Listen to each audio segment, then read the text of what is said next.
to the DMF. I am your host, Justin Yantz. This is episode 55, and I'm going to talk a little bit about my thoughts about where we should go as a country. I'm going to talk about the books I read this week. I'm going to talk about the film Hereditary. I'm going to talk about some of my favorite moments in Boys Season 1. And I'm also going to talk about WandaVision, episodes 1 and 2. We're going to talk a little bit about politics, and I'll end with a quote. So stay tuned.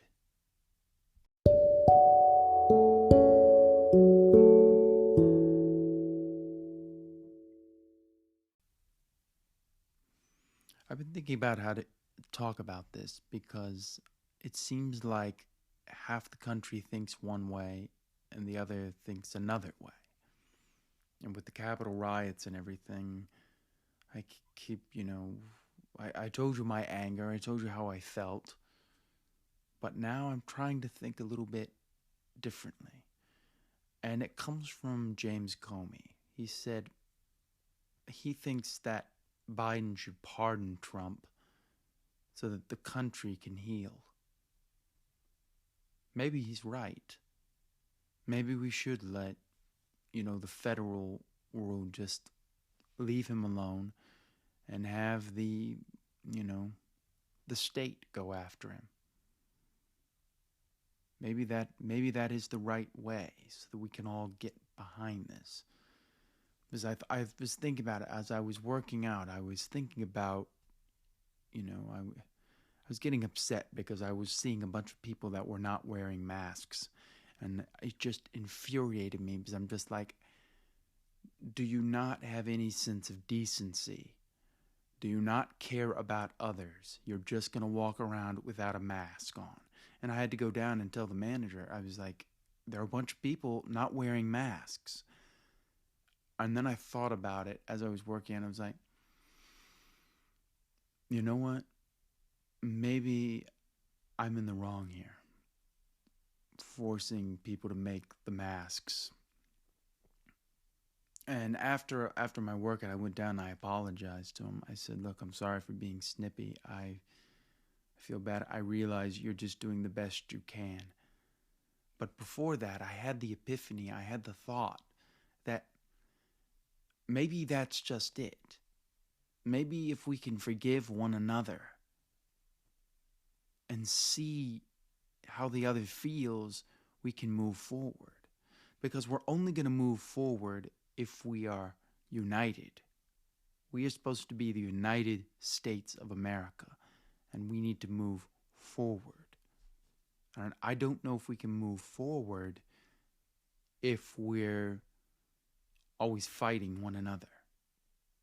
So more and more I thought about it, I was like, that's what we need to do. We need to come together and be one so that we can move forward and understand we have differences, but where's the common ground? We need to move forward together. That's what we need to do. And we need to forgive people who upset us. And that's what I did. That's what I tried to do. I said, you know what? The people not wearing masks, they're not doing it because to upset me. They're doing it because they have their own reasons for it. And it's not my place to yell at the management because management's doing the best that they can do, that they can do. Everybody's doing the best they can during this turbulent times we're living in. So we need to just be united. So that's my little spiel to that. Let's move forward.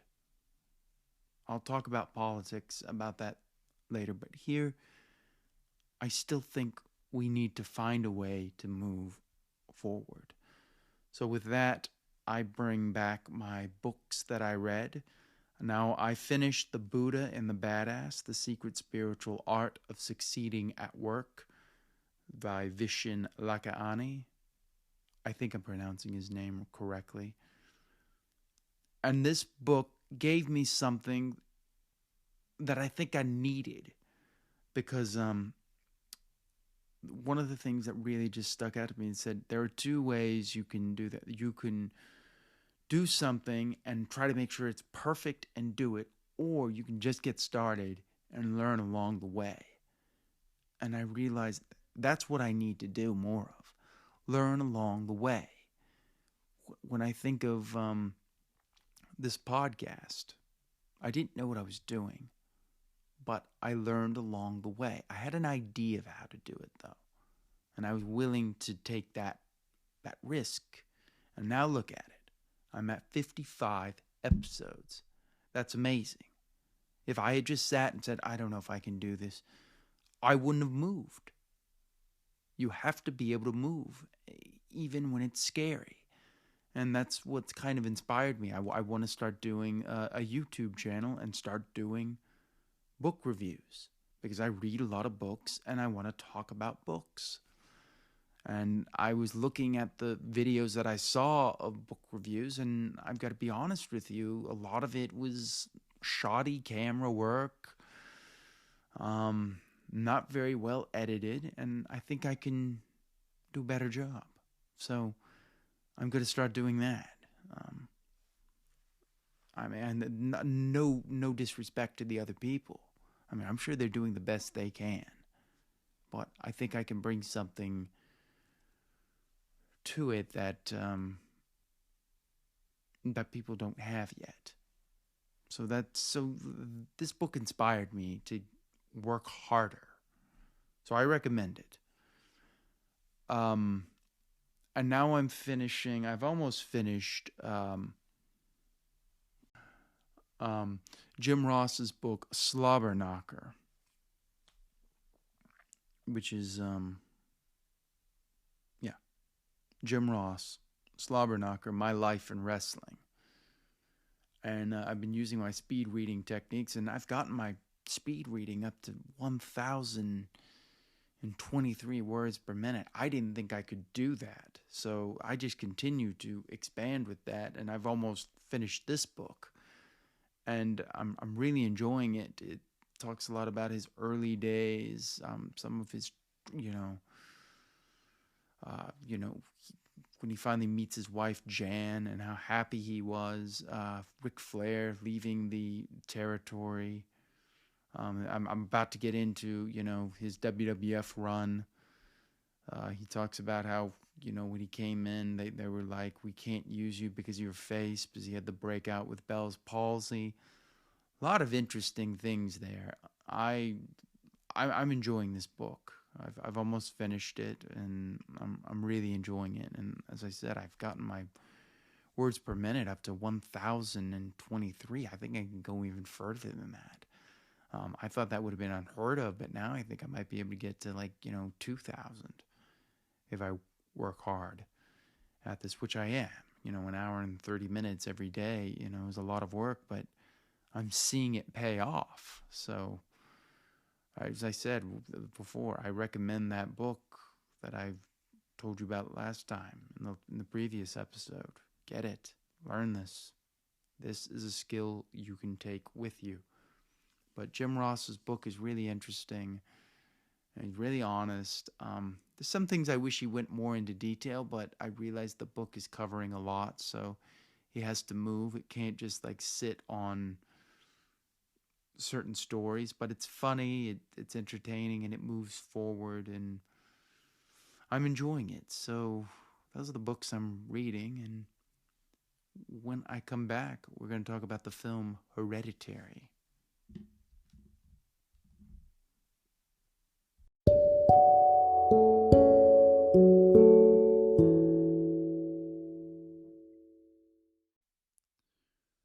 Hereditary is a 2018 American supernatural psychological horror film. Now, this is the first film of Ari Aster, and it stars Toni Collette, Gabriel Byrne, Alex Wolff, Millie Shapiro, Ann Dowd, and Mallory Betchell.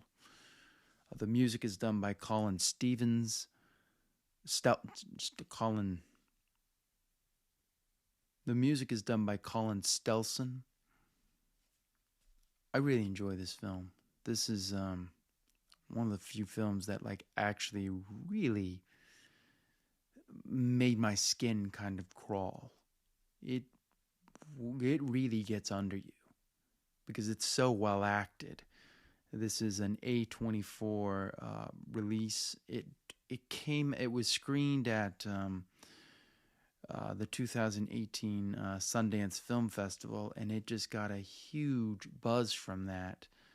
And then by June 8th of 2018, it was it was a smash hit. It's a critical and it's a smash hit. It made 80 million on a $10 million budget. This is the first film of Ari Aster, who gave us Midsummer. Just a really interesting film about family and that dynamic, and it's hard to really put it. I mean, it kind of plays like a ghost story. The synopsis would be: a family is haunted by a mysterious presence after their grandmother dies, and when the matriarch of the family dies, her daughter and grandchildren begin to just kind of unravel with this cryptic and it's really scary, and it talks about their ancestry and really sinister tones. You're not expecting that from this film. The way it starts off, you just kind of... I'll talk about that when I get into spoilers, but it really got under me. Even watching it now, I've watched it with the sound off, and I still can feel it underneath. Now, Ari Aster had done a lot of short films, and he went to the American Film Institute, but this was his first feature film, and what a film it is. He just knocks it out of the park. It reminds me of Robert Eggers, who did The Witch. These two seem to like really have a real grasp of it. The funny thing is, Toni Collette didn't want to do this. She didn't want to do any movies where she cried anymore. She was kind of tired to do it. And then once she read the script, she was kind of amazed at just how, there it was, and real and raw, and just a lot going on there. It's not your typical horror film. They filmed it in Utah. It's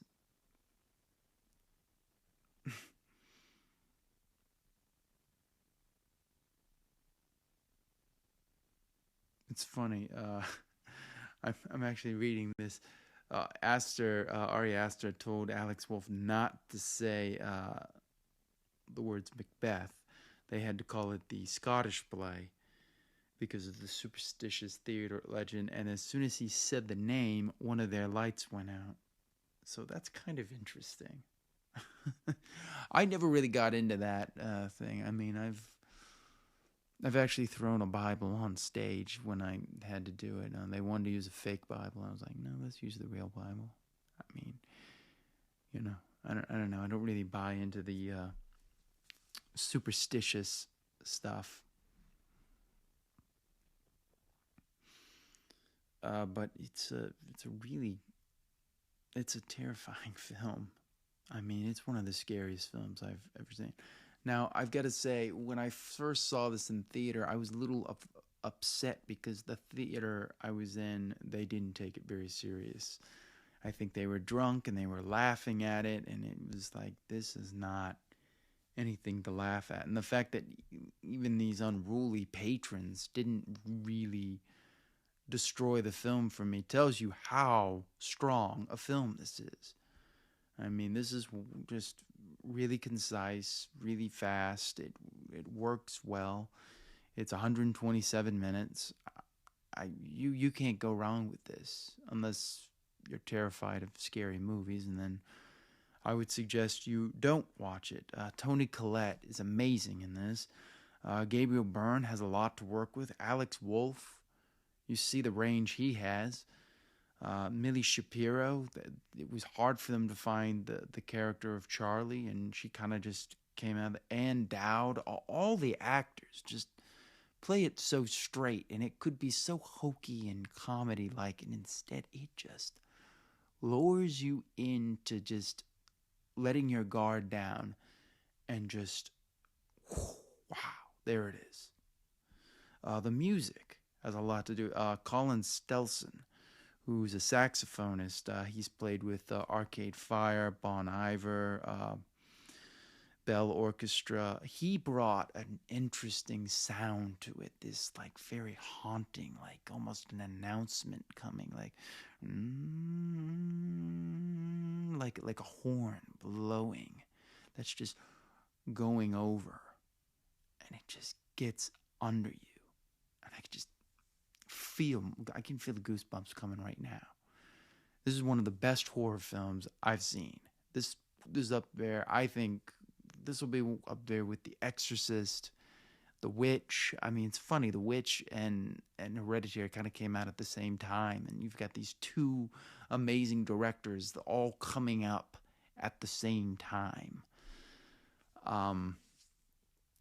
But yeah, and then you had Get Out. I mean, from just, the horror genre kind of has gone through this amazing change. That, for a while there it was dominated by the Saw movies, and now it's being dominated by like real good acting. And the acting in this is just superb. I can't say enough good things about it. I'm about to go into spoilers, but the score is just wow.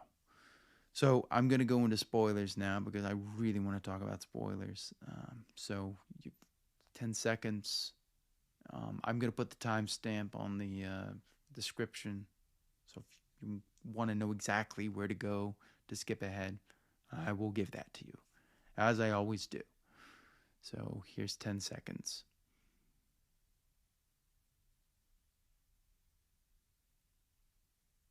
Okay, spoilers. Here we go. Just the opening of the film. It looks at a dollhouse, and then it comes in, and then it takes you back into this real frame. The ending is one of the most terrifying things I have ever seen. When Toni Collette's character, Annie, is begging Gabriel Byrne's character, Stephen Graham, to throw this book in the fire. Because she tried throwing it again before, and she caught on fire. So she gave it to him, even though she's thinking that she's going to die.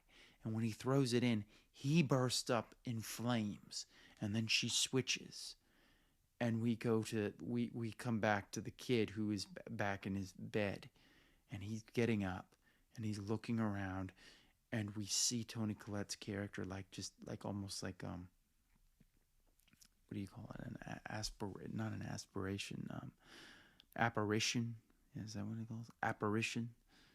Like an apparition, and she's just hiding behind him as he's going in there, and we see a nude guy, and he turns around and he notices his father's burned, and we see Toni Collette, Annie, and she's completely transformed into this hideous, she's just not there anymore, and she chases him. I can feel I'm getting goosebumps just talking about it.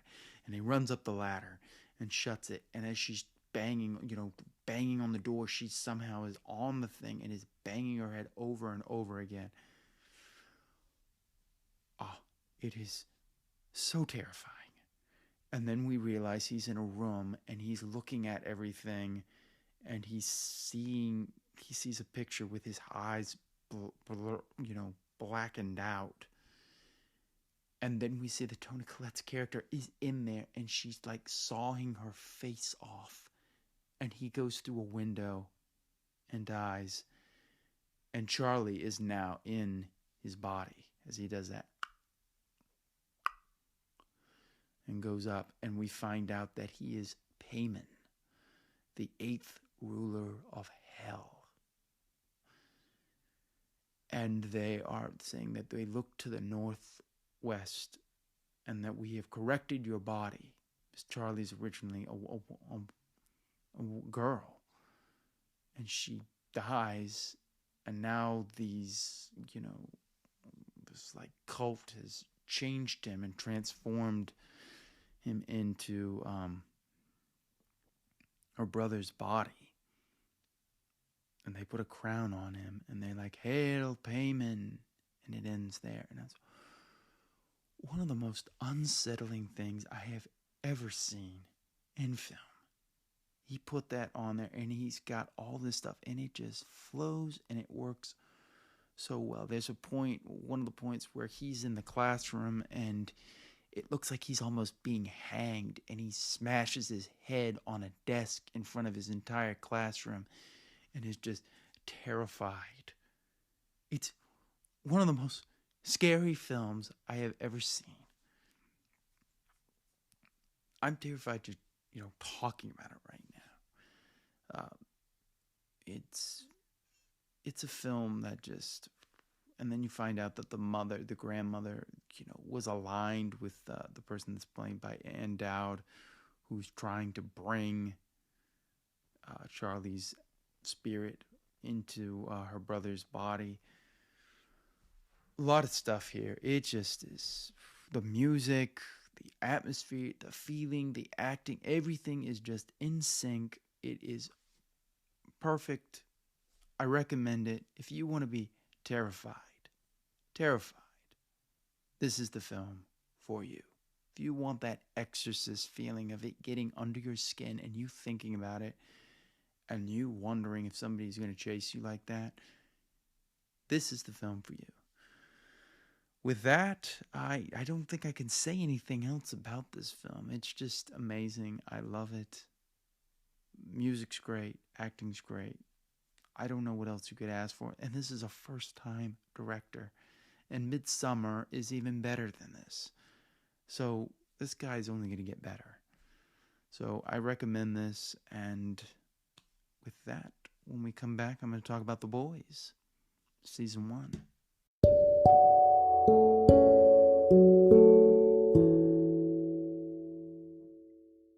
The Boys, Season 1. Now, I talked about the show in general with Homelander and stuff. Now, this is going to basically be spoilers, so this is spoilers.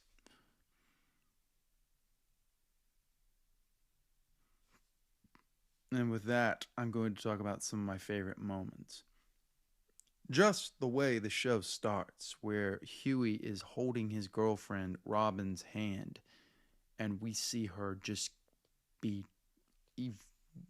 just explode. And we have no idea what to do, and he's just stuck there holding her hands, and we see, the guy that runs the fastest. We see A-Train has just, killed his girlfriend, and he just kind of runs off, and we find out that he's a huge fan, and he really wants revenge, and that takes him on this, this trip that he needs to do. That's one of my favorite moments, because it just sets the tone of this as like, oh wow, the superheroes are bad here. They don't really care about people. They don't care about saving people. They're all about politics. And you see the juxtaposition between the politics and, the superheroes and the celebrity status. Just great stuff. Another moment is when Starfire is auditioning and she gets the part, and you kind of see it from her eyes of her becoming a star. Another great moment is Homelander. When Homelander and Queen Maeve try to save a plane, and they realize they can't really save the plane because they've kind of destroyed the plane, is just going down, and he leaves them to die, and then shows up for cameras and makes them feel bad about it. I mean, it just shows how kind of twisted Homelander really is. Another thing is Popclaw, when she kills the landlord and just he smashes, it sits on his face, and his face just explodes. Madeline Stillwell, played by Elizabeth Shue, when she is seducing Homelander, and we get a glimpse into Homelander is basically just been a lab rat his whole life, and they've just kind of created this story. There's a point where he's supposed to be, showing his childhood home, and it's all fake, and we see that, really he just grew up in a lab. He had no love. Homelander is the way he is because he has no real love in his life. And love is the thing that's missing for him. Translucent's death, when Huey we think is going to let him go, and he just presses the button and he explodes into just a big pile of blood, and it just goes everywhere. And you're just stuck there. And I was like, wow, this show is not afraid to do things that are different. Another moment is when Starlight has her moment. She realizes that, the church and everything is just all, made up, and it doesn't mean anything. And she kind of tells the church that, I wish we could, I could, it was this easy, but it's not. And trying to rely on one book to run your life is not the way to do it. And she kind of, saves herself. She has her relationship with Huey is really nice to watch. How it grows, how he kind of falls out of nowhere, and then it just kind of becomes a pivotal point of the whole show. When they discover that the babies are being pumped full of this the drug, the soup drug, the compound V. And we find the babies, and they pick up the baby and use the baby shoots lasers out of its head and destroys, all the security guards and everything. It's so just, wow. Not afraid to go there. And then let's talk about the ending. And I'm going to give you another spoiler here because I don't want to spoil this for you. If you don't want this show to be spoiled for you, please click off now. I am warning you again. 1, 2, 3, 4, 5. You've been warned. The ending, when finally Butcher has captured Madeline Stillwell and is using him as bait to bring Homelander there. And Homelander comes, and he basically uses that, isn't afraid, and shoots and kills Madeline Stillwell, takes Butcher to his wife that he thinks is dead to reveal that she has a son with Homelander. And that's the end of the season. What an amazing show with all these parallels to politics, to celebrity culture. It's all there. This show isn't afraid to go there. It's not your typical superhero show. This is gritty, bloody, violent, sex, you name it. It's all in there. I can't recommend The Boys enough, and I just love this show. And next week, I'm going to talk about The Boys Season 2 and talk about some of my favorite moments there. And when we come back, I'm going to talk about WandaVision.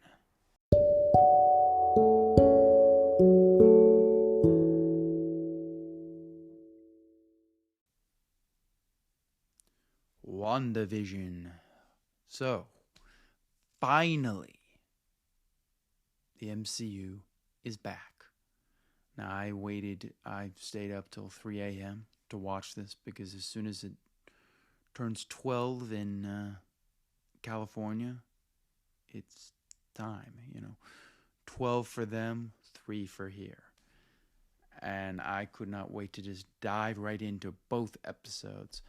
Is it to hear that old music, that Marvel intro that I haven't heard we've heard it, if you watch, if you rewatch things, but to see it on something new was special. I was like clapping.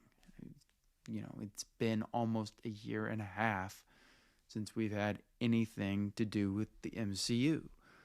And what a unique show this is. As Wanda Maximoff and Vision, Paul Bettany's character, are in some kind of world. And so it plays off of the sitcoms.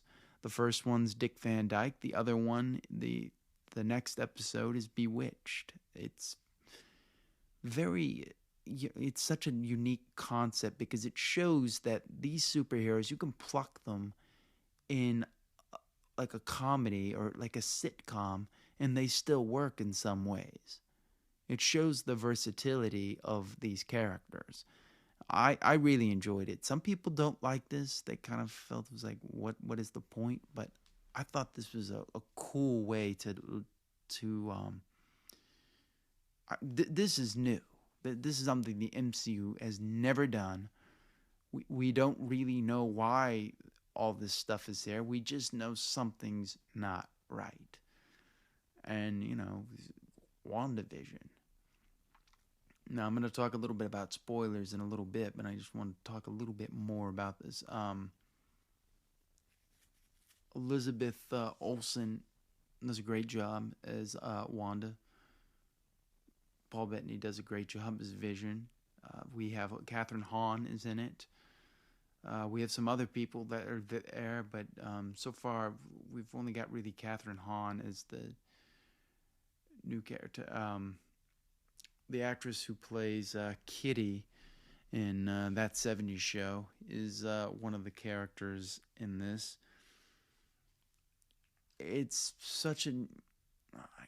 I can't really put it into words because it's such a different take on these characters. I don't know who thought of this, but this is such a cool, rich idea that just has all these different things. If you want to see something different from the MCU, watch this. They're 22-minute episodes. It's very short. I can't recommend it enough. It plays up. It's got all that old 60s comedy humor that you don't see anymore, and it works really well. So I'm gonna get into spoilers in a second. So this is your warning, as always. 10 seconds.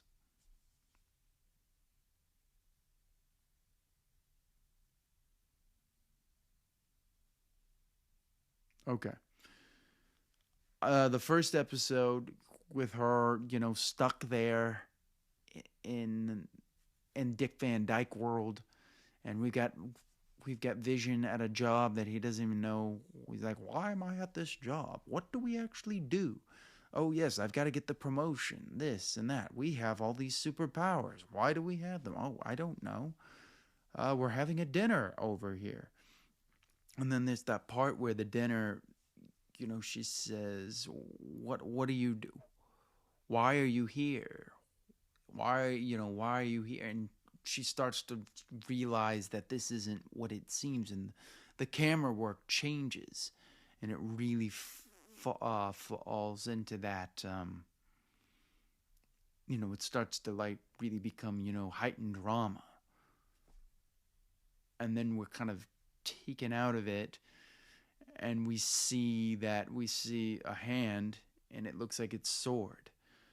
We got little clues in this as well. We've got the Tony Stark toaster in the first episode. And in the second episode, we have the Strucker watch, which is Hydra. Now, Strucker is the person who, found her with her brother, Quicksilver, in Age of Ultron.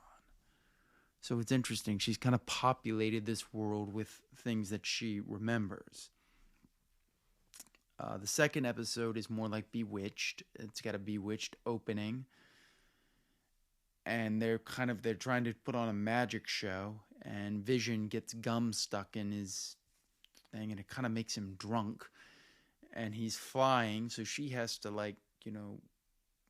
mitigate that by like putting a rope in me, like, oh look, he's attached to a rope. And then it's like he's like, and then I'm gonna lift this piano, and she changes the piano into something else, and one of the characters goes, that was my mother's piano. So it's all this little thing, and then there's a point where she's at like, this snobby housewife, and a radio comes on, and you've got the Beach Boys coming on, but you're hearing from there, it's like, Wanda, what's going on? Wanda, what's going on? And she breaks a glass, and we see color in the thing, in the show. And there's a point where a sword helicopter falls on the thing. So we got all these little clues here and there. And then when we get to the end, she comes out, a beekeeper comes out, and she says, stop. And she goes back to the beginning, and it becomes color. So the next one will be a color show in like the 60s when colors started coming in. But we realized that Wanda actually has the power to kind of control everything. Now, some people believe that this could be Mephisto. Some people think she could have created it herself. And I'm going to throw out here, it could be Nightmare. Because we're doing Doctor Strange, and this is supposed to take us right into Doctor Strange. Now, supposedly, this is taking place right after Endgame. We don't know that. I'm really impressed with this. I love this show. I'm excited for all these cool things that they're doing. You've got this 60s camera work, and then it switches to, heightened drama. And it's cool that they've placed all these like little clues here and there. So if you're paying attention, and playing off on all these old sitcoms. And I'm anxious to see the next one. Actually, I can't wait to see the next one. It seems like we're going to have to wait till next week, which is sad. So I kind of wanted to binge watch all of it, but that's the way they're going to do it. And I'm just happy to have the MCU back. So it's great. One thing I will say about this show is each episode costs $25 million. So they spared no expense on this show. This show had a huge budget. So I can't wait to see what they come up with next. And I don't know what else I can say about this other than it's just great stuff. So when we come back, I'm going to talk a little bit about politics, and we'll end with a quote.